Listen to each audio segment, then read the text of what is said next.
ماذا بربك تنتظر؟ أن يكسر الثوار بابك؟ حينها هيهات تقدر أن تمثل فوق شاشات القوادة دور غلاب العباد المنتصر. لو خاطر الثوار قصرك في الظلام فسوف تخذلك الحراسة والحرس. ستصير قطا علق الفئران فوق قفاه في الليل الجرس. لاحظ، فإن هناك بعض ممالك لم ينفع السلطان فيها كل أسوار وأجناد فغادر وانتكس. هي سنة لله تصدق دائما، يتكلم الثوار بالحق المبين. ترى البنادق قد أصيبت بالخرس.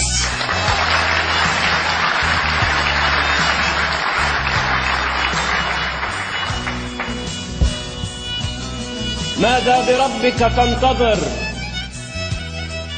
عونا من الأغراب أم عونا من الأحباب أم عفوا من الشعب الذي قد سمته سوء العذاب؟ ماذا أشار عليك قواد وحاشية تصعر خدها للناس أن تلقي خطابا آخرا وتقول إن الذئب تاب؟ ماذا يفيد خطابك المحروم من أدب الخطاب؟ ماذا ستفعل والمكان محاصر بجميع من عيرتهم بالفقر أو بالجهل والأمراض أو حذرتهم سوء المآب؟ ستقول قد خدعوك؟ من ذا قد يصدق كاذبا في وقت توقيع العقاب؟ ما زلت تحسب أن طيبة قلبنا تعني السذاجة؟ لا، فنحن القابضون على مقابض ألف سيف يستطيع بأن يطير ما يشاء من الرقاب.